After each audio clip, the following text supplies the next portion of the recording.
Shalom adik-adik. Jumpa lagi hari ini adik-adik. Adik-adik, gimana kabarnya hari ini? Semoga semuanya sehat ya. Kak Dewi gimana kabarnya, Kak? Kak Dewi sehat, Kak. Wah, luar biasa ya. Kak Nita juga sehat adik-adik. Dimanapun adik-adik berada, jaga kesehatan ya. Sebelum kita memulai ibadah, mari kita berdoa. Bapa yang baik, terima kasih Tuhan. Terima kasih buat hari ini. Kami akan memulai ibadah kami Tuhan. Engkau memberkati ibadah sekolah minggu ini Tuhan, dari awal, pertengahan hingga akhir. Biarlah Tuhan ibadah ini Tuhan memberkati kami semua. Terpujilah Tuhan, haleluya, amin. Nah adik-adik, saatnya kita untuk memuji nama Tuhan. Yuk bersama-sama dengan Kak Nita dan Kak Dewi, kita nyanyikan pujian ini ya. Kalau kau senang hati, kalau kau senang hati bilang hore, hore. Kalau kau senang hati bilang hore, hore. Kalau kau senang hati, mari kita lakukan. Kalau kau senang hati bilang hore, hore.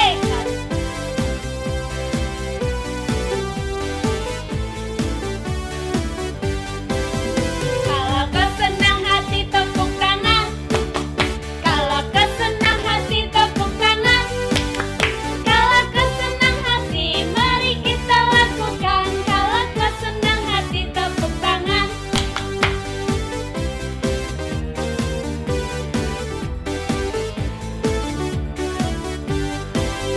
Kalau kau senang hati, bilang amin, amin. Kalau kau senang hati, bilang amin, amin. Kalau kau senang hati, mari kita lakukan. Kalau kau senang hati, bilang amin, amin.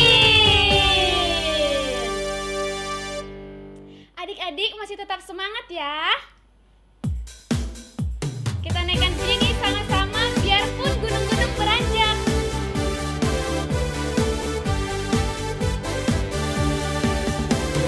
Biarpun gunung-gunung beranjak dan segala bukit bergoyang, namun kasih setiamu tak akan beranjak dariku. Biarpun gunung-gunung beranjak dan segala bukit bergoyang, namun kasih setiamu tak akan beranjak dariku. Tak akan beranjak, tak akan bergoyang. Tak akan beranjak, tak akan bergoyang. Demikianlah firman Tuhan yang mengasihiku.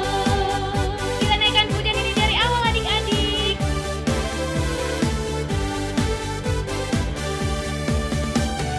Biarpun gunung-gunung beranjak dan segala bukit bergoyang, namun kasih setiamu tak akan beranjak dariku.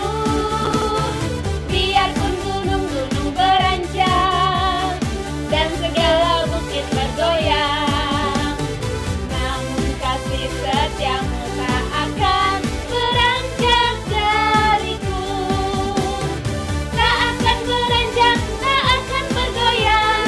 Tak akan beranjak, tak akan bergoyang. Demikianlah firman Tuhan yang mengasihiku. Tak akan beranjak, tak akan beranjak, tak akan bergoyang.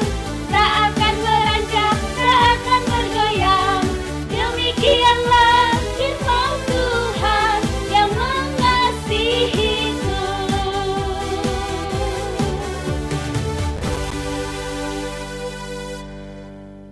Oke adik-adik, kita terus memuji nama Tuhan. Yuk sama-sama kita nyanyikan pujian ini.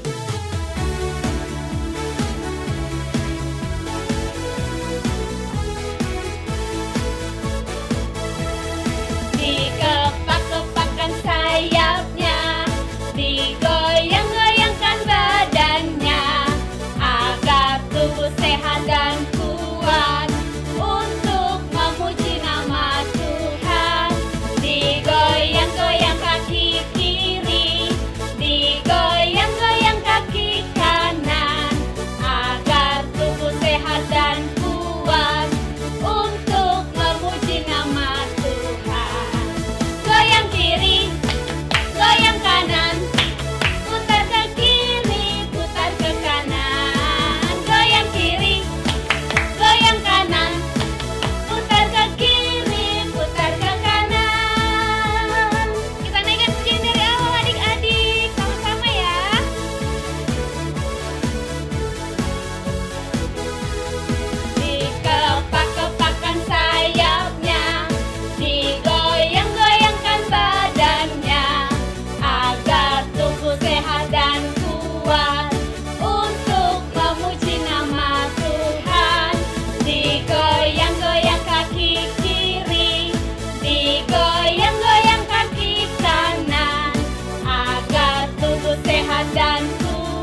sudah memuji nama Tuhan, sekarang waktunya kita untuk mendengarkan firman Tuhan. Kita Cikwit dulu ya.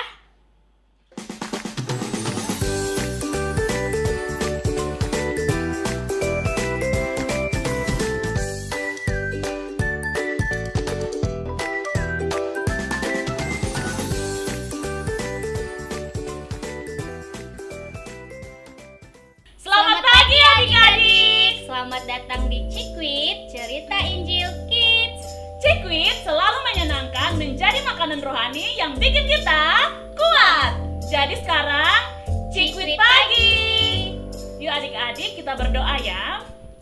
Selamat pagi Bapak yang baik, terima kasih untuk kasih-Mu, terima kasih untuk berkat-Mu. Saat pagi hari ini kami mau mendengarkan cerita firman-Mu. Tuhan memberkati kami agar supaya kami mampu memahami firman-Mu. Terima kasih Tuhan, haleluya, amin.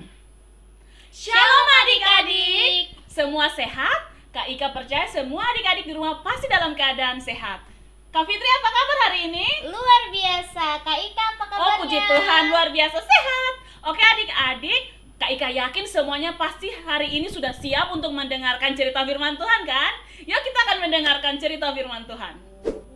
Adik-adik, hari ini kita akan belajar tentang Sakeus memanjat pohon yang tertulis di dalam Injil Lukas 19 ayat 1 sampai 10. Adik-adik penasaran kan bagaimana ceritanya? Yuk kita dengar ceritanya. Begini ceritanya adik-adik, ada dua hal yang perlu kita ketahui tentang Sakeus. Yang pertama, Sakeus itu orangnya pendek. Yang kedua, Sakeus itu ternyata adik-adik orangnya kaya raya. Dan yang ketiga, tidak ada orang yang menyukai Sakeus. Ups, Kak Ika salah. Ternyata bukan dua ya adik-adik, tetapi ada tiga hal tentang Sakeus. Alasan kebanyakan orang-orang tidak menyukai Sakeus adalah karena Sakeus mengambil uang dari orang-orang dan memberikannya kepada bangsa Romawi. Tidak ada yang menyukai bangsa Romawi adik-adik. Hal ini dikarenakan karena bangsa Romawi adalah pendatang yang sering menakut-nakuti orang Israel. Mereka datang dengan pedang, tombak, dan hal-hal lain yang membuat orang-orang melakukan hal-hal yang sebenarnya tidak diinginkan adik-adik. Misalnya memberikan uang pada orang Romawi. Nah, itulah yang dilakukan Sakeus. Dia mengumpulkan uang untuk orang Romawi yang disebut menarik pajak adik-adik. Sebagian uang itu diberikan ke bangsa Romawi. Tapi nih adik-adiknya rahasia ya, tapi banyak juga loh yang diambil dirinya. Serakah juga ya Pak Sakeus itu. Dan itulah sebabnya Pak Sakeus itu adik-adik menjadi orang yang kaya raya di daerah itu. Sakeus adalah orang yang kalau dipikir-pikirnya punya banyak harta yang sangat banyak. Tetapi orangnya pendek dan kecil dan tidak banyak teman. Kasihan ya adik-adik, punya banyak duit tapi nggak ada yang mau berteman. Sedih pastinya jadi Sakeus itu. Sakeus hidup di kota yang bernama Yeriko. Ada yang ingat kota Yeriko itu apa? Kak Ika kasih tahu ya. Tentang tembok kota yang runtuh ketika terompet sangkakala berbunyi. Nah, itulah yang disebut kota Yeriko ya adik-adik. Tapi kota itu ada sebelum zamannya Sakeus ya. Nah, adik-adik, pada suatu hari yang cerah, Sakeus melihat ke arah jalan menuju Yeriko dan dia melihat kumpulan orang-orang banyak yang datang. Mereka semua bercerita kepada orang-orang di situ tentang Yesus. Kemanapun Yesus pergi, orang-orang sakit disembuhkan, yang lumpuh berjalan, dan yang buta bisa melihat kembali. Yesus benar-benar luar biasa ya adik-adik. Dan semua orang ingin melihat siapa sebenarnya Yesus ini, termasuk juga Sakeus. Masalahnya adalah kemanapun Yesus pergi selalu ada kerumunan orang di sekitarnya. Tapi Sakeus kan orangnya pendek, tidak tinggi. Dia tahu bahwa dia tidak bisa melihat Yesus jika ada kumpulan orang banyak. Sakeus berlari ke kerumunan orang itu. Kemudian dia berjinjit pelangak-pelongo. Tapi dia nggak bisa melihat Yesus juga. Dia cuma bisa melihat kepala belakang Yesus aja. Pas Sakeus berusaha melompat-lompat, dia melompat dari satu tempat ke tempat yang lain. Namun tetap dia tidak bisa melihat Yesus adik-adik. Untungnya pada salah satu lompatan dia melihat pria yang berbeda di tengah kerumunan. Nah, itu Yesus adik-adik. Pak Sakeus berusaha mendorong orang-orang di depannya. Awas, awas, aku mau pergi ke sana. Awas, awas. Namun semua orang di situ kan pengen juga melihat Tuhan Yesus kan? Dan dia tidak bisa melewati kerumunan itu adik-adik. Lalu apa yang dapat ia lakukan untuk melihat Yesus ya adik-adik? Apa ya? Kemudian Sakeus berbalik dan melihat sebatang pohon ara yang tumbuh di pinggir jalan adik-adik. Nah, pohon itu ternyata dilewati Yesus. Sakeus mendapat salah satu ide yang sangat cemerlang. Pak Sakeus lari mendahului dan memanjat pohon ara itu adik-adik. Dia tidak peduli lagi apakah terlihat memalukan. Pokoknya nih ya, yang ada di pikirannya Pak Sakeus, dia harus melihat Yesus. Dan kemudian Yesus berhenti tepat di bawah pohon ara itu adik-adik. Pohon yang tadi Pak Sakeus panjat. Yesus melihat ke atas. Ada Sakeus yang sedang mengintip di balik ranting-ranting nih adik-adik. Sakeus, kata Yesus, turunlah dari pohon itu. Aku harus menumpang di rumahmu hari ini. Lalu kata Sakeus kan dalam hatinya merasa kaget dan bingung. Lah, bagaimana bisa? Yesus tahu namaku. Kan kita baru pertama ketemu. Kok bisa ya Yesus tahu? Dan kenapa Yesus mau menumpang di rumahku? Lalu saking senangnya nih adik-adik, Pak Sakeus segera terbang turun ke bawah. Saking cepatnya nih ya, karena Tuhan Yesus mau menumpang di rumahnya Sakeus hari itu adik-adik. Ketika kakinya sampai di tanah, dia sangat senang sehingga dia hampir menari-nari. Gitu. Yesus tertawa dan menepuk bahu Sakeus dan mereka pergi bersama-sama ke rumah Sakeus. Namun orang-orang di kerumunan itu banyak yang tidak senang dengan kehadiran Sakeus. Mereka menghabiskan hari yang panas dengan mengikuti Yesus. Dan sekarang dia ingin pergi ke rumah Sakeus, seorang kaya pemungut pajak yang curang. Mereka mengomel-omel tentang Sakeus. Orang ini kan pendosa, kata seorang wanita. Dia curang dan mencuri dari bangsanya sendiri, kata seorang pria tua. Dia tidak cukup baik untuk Yesus datang menumpang di rumahnya. Ternyata Sakeus mendengar apa yang orang-orang katakan tentangnya. Dan dia tahu bahwa tuduhan-tuduhan itu benar. Jadi dia berkata, "Hei dengar, aku akan memberikan setengah dari apa yang kupunya kepada orang miskin.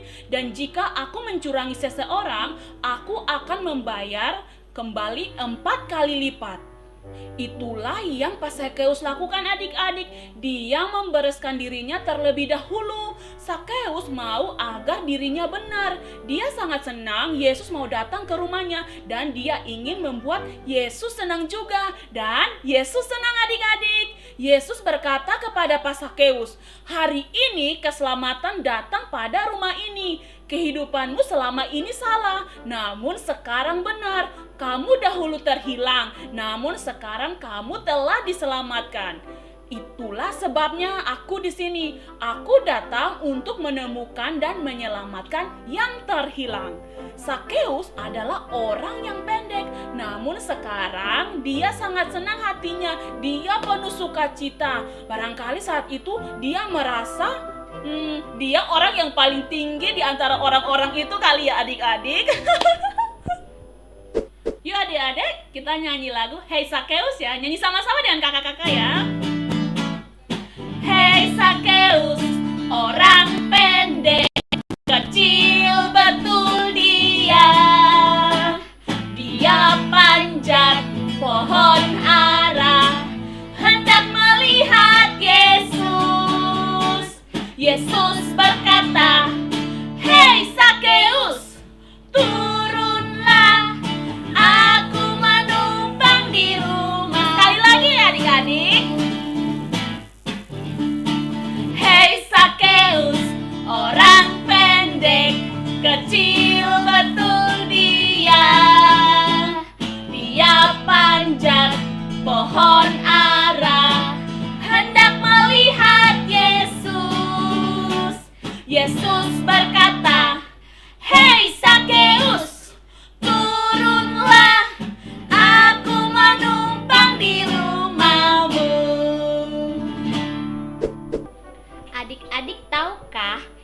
Yesus juga mengenal adik-adik semua loh. Yesus tahu nama adik-adik semua, seperti dia mengetahui nama Sakeus. Yesus juga mau datang dan berkata kalau Yesus mengasihi kita semua. Caranya bagaimana ya? Yesus yang ada di surga mengutus Roh Kudus untuk hadir di hatiku, di hati adik-adik semua, dan di hati kita semua yang percaya kepada Yesus. Kalau Yesus datang mengetuk pintu setiap rumah, perlu waktu yang sangat lama untuk Yesus berjalan ke setiap rumah di dunia ini. Kita pasti sudah menjadi tua dan keriput ketika dia akhirnya datang ke rumah kita, dan barangkali datangnya juga cuma sebentar saja karena banyak rumah yang ada di dunia ini yang harus dikunjungi. Waktu Yesus tinggal di rumah Sakeus, orang-orang lainnya juga kesal dan mereka ingin Yesus tinggal di rumah mereka juga. Waktu Yesus belum naik ke surga, waktunya juga tidak memungkinkan untuk bisa tinggal di setiap rumah setiap harinya. Setelah Yesus naik ke surga, Yesus mengutus Roh Kudus untuk tinggal di setiap kita dan yang percaya kepada Tuhan Yesus. Kita bisa segera tahu jika Yesus ada di dalam hati kita dan di rumah kita, karena di mana ada Yesus, di situ ada kasih sayang, ada damai sejahtera, ada sukacita, dan selalu ada pengharapan. Kita tidak dapat melihat Yesus, tidak dapat mendengarnya secara langsung atau menyentuh Yesus secara langsung. Namun kita tahu bahwa Yesus hadir. Yesus ingin datang ke rumahmu hari ini adik-adik. Yang perlu kamu lakukan adalah meminta padanya untuk datang. Kisah ini yang tadi kakak cerita dan Kak Fitri cerita itu bukan sebuah dongeng ya adik-adik, tapi itu adalah sebuah kebenaran yang tertulis di dalam Alkitab. Adik-adik, firman Tuhan hari ini menjadi berkat ya buat kita semua. Yuk adik-adik kita berdoa ya. Tuhan Yesus, terima kasih untuk kebaikan Tuhan dan terima kasih untuk penyertaan Tuhan. Ajar kami Tuhan untuk mampu memahami firman-Mu. Kami rindu Tuhan untuk Tuhan hadir di dalam hati kami, hadir di dalam rumah kami, dan memberkati kami agar supaya sukacita kami selalu penuh di dalam Tuhan. Terima kasih Tuhan Yesus. Haleluya. Amin. Cikwit pagi.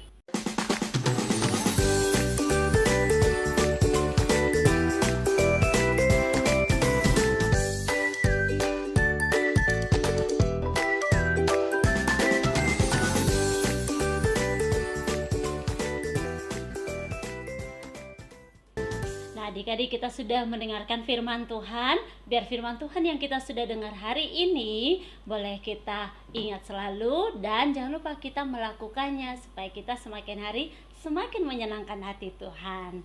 Nah adik-adik, sekarang Kak Dewi mau ingatkan adik-adik untuk ibadah kita ya. Minggu depan kita tetap ada ibadah jam 8:30 pagi via YouTube channel GB Taman Anggrek. Adik-adik, mari ajak teman-temannya untuk boleh bergabung bersama-sama dalam ibadah kita. Dan jangan lupa juga adik-adik selalu menggunakan masker, mencuci tangan, menjaga jarak, dan juga selalu makan makanan yang sehat biar kita semua tetap sehat, tetap kuat, kita bisa belajar dengan baik, mengikuti sekolah minggu juga. Nah adik-adik, Kak Dewi juga ingatkan jangan lupa berdoa untuk keluarga kita dan juga bangsa dan negara kita. Ya, kita akan akhiri ibadah kita, tapi sebelumnya mari kita berdoa. Kita berdoa. Tuhan Yesus, terima kasih untuk hari ini kami sudah mendengarkan firman Tuhan. Biar firman Tuhan yang kami dengar boleh kami simpan dalam hati kami melakukannya ya Tuhan. Tolong kami Roh Kudus untuk kami bisa melakukannya.